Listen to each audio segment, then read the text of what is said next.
Movie के start में हम प्रोफेसर ट्रेवर को देखते हैं। वो एक साइंटिस्ट है और उसका area of study volcanic eruptions और डिफरेंट वोल्केनिक एक्टिविटीज हैं। ट्रेवर का एक भाई मैक्स भी था। वो खुद भी एक साइंटिस्ट था जो कि अर्थ के कोर पे रिसर्च कर रहा था, लेकिन लास्ट 10 इयर्स से उसका किसी को नहीं पता कि वो कहाँ है। लेकिन मैक्स की स्टडीज पे आज भी यूनिवर्सिटी में काम कंटिन्यूड है। तभी ट्रेवर को बताया जाता है कि मैक्स की रिसर्च लैब बंद कर दी जाएगी क्योंकि उनके पास रिसोर्सेज कम हैं। ये सुनकर ट्रेवर अपसेट नजर आता है और हम उसे अपने घर में देखते हैं। ट्रेवर को अपने वॉइसमेल सुनते हुए याद आता है कि शॉन मैक्स का सन उसके पास 10 डेज के लिए रहने आ रहा है। ट्रेवर अपने मेसी घर को ठीक कर ही रहा होता है कि शॉन अपनी मदर के साथ आ जाता है और शॉन की मदर ट्रेवर को मैक्स का एक रिसर्च बॉक्स पकड़ाकर चली जाती है। नेक्स्ट सीन में ट्रेवर उस बॉक्स में से एक साइंस फिक्शन बुक को देखता है जिसका नेम है Journey to the Centre of the Earth. Jules Verne ने इस बुक में लिखा था कि जो पैसेजवेज वोल्केनोस के थ्रू गुजरते हैं वो अर्थ के कोर तक लेके जाते हैं और उस सेंटर ऑफ द अर्थ में एक बिल्कुल डिफरेंट दुनिया है। लेकिन ये सब फिक्शन था। फिर भी मैक्स ने इस बुक में अपने नोट्स पेस्ट किए हुए थे। उन नोट्स में मैक्स ने मंगोलिया, हुआवे और बोलिविया जैसी कंट्रीज के वोल्केनिक कोऑर्डिनेट्स लिखे हुए थे। ट्रेवर को कुछ क्लिक होता है और वो शॉन को अपने साथ लैब में ले जाता है। वहाँ ट्रेवर देखता है कि मैक्स ने हुआवे, मंगोलिया और बोलिविया की वेदर कंडीशंस को अपने नोट्स में लिखा हुआ है। वो वेदर कंडीशंस और प्रेजेंट डे की वेदर कंडीशंस बिल्कुल सेम थी और मैक्स भी 10 इयर्स पहले इसी टाइम में डिसअपीयर हुआ था। तभी हम स्क्रीन पर आइसलैंड की लोकेशन देखते हैं। आइसलैंड की वेदर कंडीशंस बाकी 3 कंट्रीज की तरह मैच कर रही थी। वोल्केनो माउंटेन्स के लिए ऐसा वेदर 10 इयर्स में सिर्फ एक बार होता था और मे बी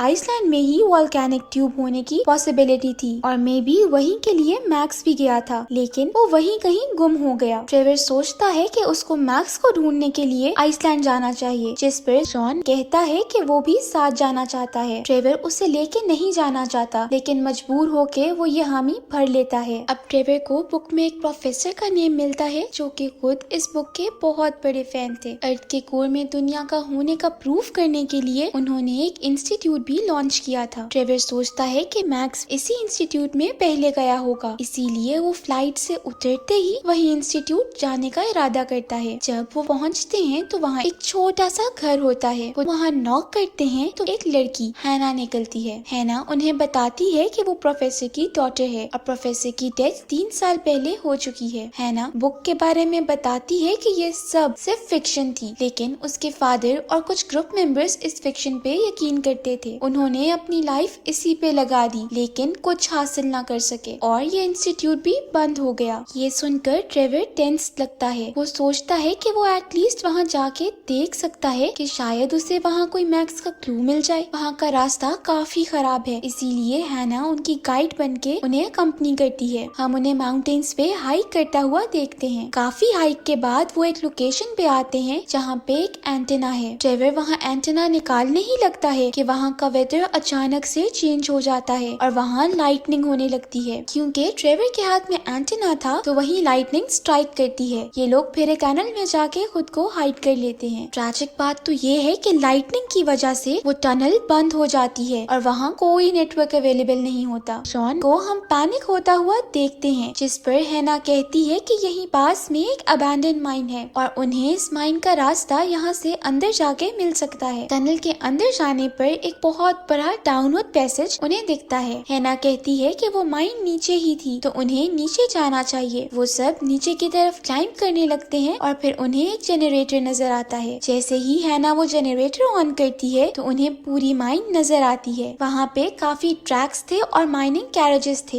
ये तीनों एक ट्रॉली पे बैठते हैं और हैना उसे चलाने लगती है। ये एक रोलर कोस्टर राइड की तरह लग रहा था। एक पॉइंट पे ट्रैक टूटा हुआ था, लेकिन हैना ट्रॉली को एक्सेलरेट करके वहाँ से भी ले जाती है, जिसके बाद तीनों के कंपार्टमेंट्स अलग हो जाते हैं और सब डिफरेंट ट्रैक्स पे चले जाते हैं। फिर हम देखते हैं कि हैना और ट्रेवर का कंपार्टमेंट क्रैश हो जाता है, लेकिन थैंकफुली ट्रेवर, हैना और शॉन तीनों सेफ एंड साउंड हैं। अब शॉन वहाँ एक जगह देखता है और अंदर जाके वो बिल्कुल सरप्राइज हो जाता है क्योंकि वो जगह डायमंड से भरी हुई थी। तभी ट्रेवर ये रियलाइज करता है कि वो सब एक वोल्केनिक ट्यूब के अंदर हैं। ये वही पैसेज है जहाँ से वोल्केनो इरप्ट होता है, क्योंकि अर्थ के कोर के करीब डायमंड्स फॉर्म होते हैं और यही एक साइन था कि वो कोर के करीब जा रहे हैं। तभी वो देखते हैं कि जिस सरफेस पे वो हैं वो काफी वीक है। यहाँ दिखाया जाता है कि शॉन ने अपने बैग में काफी डायमंड्स कलेक्ट कर लिए थे। उनमें से एक डायमंड नीचे गिरता है और वो सरफेस टूटने लग जाती है। अब वो सरफेस टूट जाती है और वो नीचे एंडलेसली गिरने लगते हैं। ये अपेरेंटली वही ट्यूब थी जिसका जिक्र बुक में किया गया था। गिरते हुए ट्रेवर कहता है कि जैसे ही हम कोर के क्लोज होते जाएंगे हमें वाटर ड्रॉपलेट्स नजर आएंगे जो कि उन्हें नजर नहीं आ रहे होते। खैर मजीद नीचे जाने के बाद उन्हें वो ड्रॉपलेट्स दिखने को मिलते हैं और वो एक पूल में जाके लैंड करते हैं। जब वो पानी से बाहर निकलकर एक सरफेस पे आते हैं तो वहाँ पे एक कम्प्लीटली डिफरेंट वर्ल्ड देखते हैं। वहाँ इल्यूमिनेटिंग बर्ड्स, वाटर फाउंटेन्स और डिफरेंट ट्रीज हैं। और सरप्राइजिंग बात ये है कि सब के बारे में बुक के अंदर लिखा था, जिसका मतलब ये हुआ कि मैक्स बिल्कुल ठीक सोच रहा था और ये वर्ल्ड रियलिटी में एग्जिस्ट करता है। वहीं पे वो एक ट्री हाउस को देखते हैं जिसमें कुछ स्टफ रखा होता है, जिसे देख के लग रहा है कि वो काफी पुराना किसी और इंसान का है। फिर वहाँ पे वो एक जर्नल भी देखते हैं जिसकी हैंड राइटिंग मैक्स जैसी है, जिससे उन्हें यकीन हो जाता है कि मैक्स यहीं आया था। अब हैना को मैक्स की डेड बॉडी मिलती है। वहाँ पे ट्रेवर और शॉन ये देख के काफी इमोशनल नजर आते हैं। अब वो मैक्स के लास्ट रिचुअल्स परफॉर्म करते हैं और ट्रेवर शॉन को मैक्स के जर्नल में से कुछ लाइंस पढ़ के सुनाता है। मैक्स ने जिनमें कहा था कि वो यहाँ कुछ एक्स्ट्रा ऑर्डिनरी की तलाश में आया था, लेकिन वो अब यहाँ ट्रैप हो चुका है क्योंकि उसकी कैलकुलेशन के मुताबिक वो अकेले यहाँ से बाहर नहीं जा सकता। वो अपने सन शॉन की खातिर अपनी लाइफ किसी के साथ भी ट्रेड कर सकता है। वो बस शॉन को बड़ा होता देखना चाहता था। आज शॉन की 3rd बर्थडे है और वो उसे आखिरी दफा देखना चाहता है। ये सब शॉन के लिए मैक्स के लास्ट वर्ड्स थे। अब ट्रेवर जर्नल को मजीद पढ़ता है और उसे पता चलता है कि उनके पास सिर्फ 48 आवर्स है, जिसके बाद यहाँ का टेम्परेचर इंक्रीज होने लग जाएगा और इससे पहले उन्हें वो रिवर क्रॉस करना है और दूसरी साइड पे एक वार्म वाटर का उल्टा फ्लो करता हुआ वाटरफॉल है जो कि अपने प्रेशर से उन्हें दोबारा अर्थ की सरफेस पे ले जा सकता है। फिर हम देखते हैं कि वो सब एक बोट बनाने लगते हैं और वहाँ का टेम्परेचर ऑलरेडी बहुत हाई होने लग गया है। रिवर पे जाते हुए उन्हें बहुत स्ट्रेंज क्रिएचर्स नजर आते हैं। बहुत सी फिश उन्हें काटने को आ रही होती हैं और वो उनसे फाइट कर रहे होते हैं कि तभी एक बहुत ही ह्यूज फिश वहाँ आती है और छोटी फिशेस को खा लेती है। अब टेम्परेचर ज्यादा होने की वजह से वहाँ वेदर चेंज होने लगता है और तूफान आ जाता है। शॉन अपने हाथों से बोट के सेल को पकड़ लेता है। ट्रेवर उसको मना भी करता है, लेकिन शॉन वहाँ की हवा की वजह से उस सेल के साथ ही फ्लाई करने लगता है। और दूसरी तरफ ट्रेवर भी बहुत ज्यादा टेंशन में लग रहा होता है क्योंकि उसने अब मैक्स के बाद शॉन को भी लूज कर दिया है। तभी वो मजीद आगे जाने लगते हैं और वहीं उन्हें कार्निवोरस प्लांट्स मिलते हैं जिन्हें वो किसी तरह फाइट करते हुए आगे चले जाते हैं और अब वो वहीं पहुंच जाते हैं जहाँ पे वार्म वाटर का वाटरफॉल था। ट्रेवर को लग रहा था कि शॉन शायद वहाँ आ चुका होगा, लेकिन वो वहाँ नहीं था, जिस पे वो हैना से कहता है कि उसे शॉन को हर हाल में ढूंढना है और फिर वो हैना को वहीं वेट करने का कहता है। अगले सीन में हम शॉन को देखते हैं जो कि एक अजीब सी जगह पे है और वहाँ पे डायनासोर का स्केलेटन भी पड़ा हुआ है। तभी शॉन को एक हॉरिबल सी आवाज आती है जिसको सुन के वो चुप हो जाता है और जैसे ही ऊपर देखता है तो उसके ऊपर एक डायनासोर होता है। डायनासोर फिर शॉन को फॉलो करने लगता है। तभी शॉन टनल में चला जाता है और वहाँ हेल्प के लिए जोर जोर से शाउट करने लगता है और उसकी शाउट्स को ट्रेवर सुन लेता है क्योंकि वो उस टनल की ऑपोजिट साइड पर खड़ा है। अब डायनासोर शॉन के करीब आ रहा होता है कि ट्रेवर वहाँ आके उसको खींच लेता है। अब डायनासोर से बचते दोनों भागते हैं और ट्रेवर वहाँ सेंसिटिव एरिया देख के शॉन को दूसरी तरफ जाने का कहता है और खुद वो सेंसिटिव लैंड पे भागने लगता है। डायनासोर जब उसको फॉलो करते हुए वहाँ आता है तो वो सरफेस टूट जाती है और डायनासोर उसमें गिर जाता है। वो दोनों हैना के पास आते हैं और वहाँ हम देखते हैं कि हैना ने स्केलेटन से एक बोट बना लिया है। ये लोग बोट पे बैठ के आगे जाने लगते हैं कि तभी पानी वहाँ खत्म हो जाता है और वो एक होल में ट्रैप हो जाते हैं जिसके नीचे लावा है। आसपास वाटर भी दिखाई नहीं दे रहा होता, इसीलिए स्टीम जनरेट भी नहीं की जा सकती। कि तभी हैना कहती है कि वहाँ की वॉल गीली है, तो मे बी वाटर वॉल की दूसरी साइड पे हो। ट्रेवर नोट करता है कि वॉल पे मैग्नीशियम है जिसके थ्रू वो आसपास के रॉक्स को इग्नाइट करने की कोशिश करता है और तभी ब्लास्ट होता है और पानी आने लगता है। है। उस पानी की वजह से एक स्टीम की वेव ऊपर आती है जो उन सबको अपने साथ ऊपर ले जाती है। उस स्टीम की वजह से इनकी बोट भी गर्म होने लगती है, लेकिन तभी वो होल के थ्रू स्काई को देखते हैं और उनके होप्स दोबारा हाई हो जाते हैं। अब वो उस वॉल्केनिक माउंटेन से इरप्ट हो जाते हैं और फिर नीचे को गिरने लगते हैं। वो एक हाउस पे क्रैश लैंड करते हैं और वो जिस कंट्री में है वो इटली है। वो एक्चुअली आइसलैंड से अर्थ के कोर को क्रॉस करते हुए इटली में इरप्ट हुए थे, जिसका हाउस उनसे डिस्ट्रॉय हो गया है। वो परेशान होने लगता है तो जॉन उसे एक डायमंड निकाल के दे देता है जो कि उसने कलेक्ट किए हुए थे और फिर वो सब दोबारा यूएस चले जाते हैं। क्योंकि सब में हैना और ट्रेवर बहुत क्लोज आ गए थे तो हैना भी उनके साथ ही यूएस चली जाती है और वहाँ ट्रेवर मैक्स की बंद हुई लेबोरेटरी को फंड करके दोबारा फंक्शनल कर देता है। लास्ट सीन्स में हैना और ट्रेवर जॉन को सी ऑफ करते हैं और उसके पास वही बर्ड होता है जो कि उस दुनिया से यहाँ उसके साथ आ गया था। वैसे जैसे ये bird through out the movie John के साथ था, उससे ये कंक्लूड करना गलत नहीं होगा कि इस बर्ड में शायद मैक्स की सोल हो। ट्रेवर जॉन को मैक्स की next book lost of Atlantis देता है और वहीं पे ये मूवी एंड हो जाती है।